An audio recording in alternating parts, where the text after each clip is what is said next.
Matthew ଅଧ୍ୟାୟ 28। ଯୀଶୁଙ୍କ ପୁନରୁତ୍ଥାନ। ବିଶ୍ରାମବାର ଶେଷ ହେଲା ପରେ ସପ୍ତାହର ପ୍ରଥମ ଦିନର ପ୍ରତ୍ୟୁଷରେ ମଗ୍ଦଲିନୀ ମରିୟମ ଓ ଅନ୍ୟ ମରିୟମ ସମାଧି ଦେଖିବାକୁ ଆସିଲେ। ଆଉ ଦେଖ, ମହାଭୂମିକମ୍ପ ହେଲା, କାରଣ ପ୍ରଭୁଙ୍କର ଜଣେ ଦୂତ ସ୍ୱର୍ଗରୁ ଓହ୍ଲାଇ ଆସି ସେହି ପଥର ଖଣ୍ଡିକ ଗଡ଼ାଇ ଦେଇ ତାହା ଉପରେ ବସିଲେ। ତାହାଙ୍କ ରୂପ ବିଜୁଳି ପରି ଓ ତାହାଙ୍କର ବସ୍ତ୍ର ହିମ ପରି ଧଳା ରଙ୍ଗ ଥିଲା। ପୁଣି ତାହାଙ୍କ ଭୟରେ ପ୍ରହରୀମାନେ କମ୍ପମାନ ହୋଇ ମୃତ ବ୍ୟକ୍ତିମାନଙ୍କ ପରି ହେଲେ। କିନ୍ତୁ ଦୂତ ସ୍ତ୍ରୀ ଲୋକମାନଙ୍କୁ ଉତ୍ତର ଦେଲେ, ତୁମ୍ଭେମାନେ ଭୟ କର ନାହିଁ, କାରଣ ତୁମ୍ଭେମାନେ ଯେ କ୍ରୁଶରେ ହତ ଯୀଶୁଙ୍କୁ ଖୋଜୁଅଛ ତାହା ମୁଁ ଜାଣେ। ସେ ଏଠାରେ ନାହାନ୍ତି, କାରଣ ସେ ଯେପରି କହିଥିଲେ ସେହିପରି ଉଠିଅଛନ୍ତି।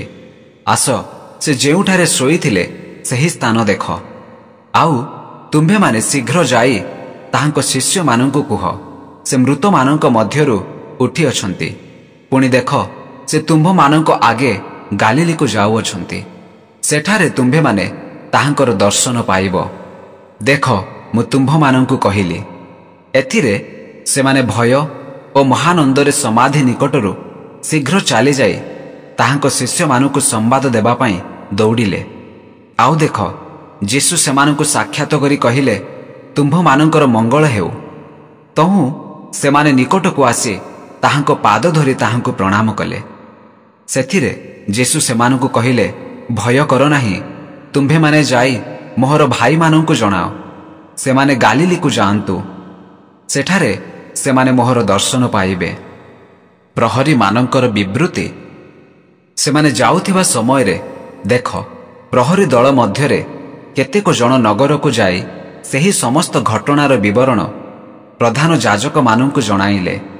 ସେମାନେ ପ୍ରାଚୀନ ବର୍ଗ ସହିତ ଏକତ୍ର ହୋଇ ମନ୍ତ୍ରଣା କଲାପରେ ସେହି ସୈନ୍ୟମାନଙ୍କୁ ବହୁତ ଟଙ୍କା ଦେଇ କହିଲେ, ତୁମ୍ଭେମାନେ କୁହ, ଆମ୍ଭେମାନେ ଶୋଇ ପଡ଼ିଥିବା ସମୟରେ ତାହାଙ୍କର ଶିଷ୍ୟମାନେ ରାତିରେ ଆସି ତାହାଙ୍କୁ ଚୋରି କରି ନେଇଗଲେ। ପୁଣି ଏ କଥା ଯେବେ ଶାସନକର୍ତ୍ତାଙ୍କ କର୍ଣ୍ଣଗୋଚର ହୁଏ, ତାହେଲେ ଆମ୍ଭେମାନେ ତାହାଙ୍କୁ ବୁଝାଇ ତୁମ୍ଭମାନଙ୍କୁ ଚିନ୍ତାରୁ ମୁକ୍ତ କରିବା। ସେଥିରେ ସେମାନେ ଟଙ୍କା ନେଇ ଯେପରି ଶିକ୍ଷା ପାଇଥିଲେ ସେହିପରି କଲେ। ଏଣୁ ଏହି କଥା ଯିହୁଦୀମାନଙ୍କ ମଧ୍ୟରେ ବ୍ୟାପିଯାଇ ଆଜି ପର୍ଯ୍ୟନ୍ତ ପ୍ରଚଳିତ ଅଛି। ମହାନ ଆଦେଶ। କିନ୍ତୁ ଏକାଦଶ ଶିଷ୍ୟ ଗାଲିଲିକୁ ଯାଇ ଯୀଶୁ ଯେଉଁ ପର୍ବତ ବିଷୟ ସେମାନଙ୍କୁ କହିଥିଲେ ସେହି ପର୍ବତକୁ ଗଲେ। ଆଉ ସେମାନେ ତାହାଙ୍କୁ ଦେଖି ପ୍ରଣାମ କଲେ, ମାତ୍ର କେହି କେହି ସନ୍ଦେହ କଲେ। ପୁଣି ଯୀଶୁ ସେମାନଙ୍କ ନିକଟକୁ ଆସି ଆଳାପ କରି କହିଲେ, ସ୍ୱର୍ଗ ଓ ପୃଥିବୀର ସମସ୍ତ ଅଧିକାର ମୋତେ ଦିଆଯାଇଅଛି। ଅତଏବ ତୁମ୍ଭେମାନେ ଯାଇ ସମସ୍ତ ଜାତିର ଲୋକଙ୍କୁ ପିତା, ପୁତ୍ର ଓ ପବିତ୍ର ଆତ୍ମାଙ୍କ ନାମରେ ବାପ୍ତିସ୍ମ ଦେଇ ମୁଁ ତୁମ୍ଭମାନଙ୍କୁ ଯେଉଁ ଯେଉଁ ଆଜ୍ଞା ଦେଇଅଛି ସେହି ସବୁ ପାଳନ କରିବାକୁ ଶିକ୍ଷା ଦେଇ ସେମାନଙ୍କୁ ଶିଷ୍ୟ କର। ଆଉ ଦେଖ, ଯୁଗାନ୍ତ ପର୍ଯ୍ୟନ୍ତ ସଦାସର୍ବଦା ମୁଁ ତୁମ୍ଭମାନଙ୍କ ସଙ୍ଗେ ସଙ୍ଗେ ଅଛି।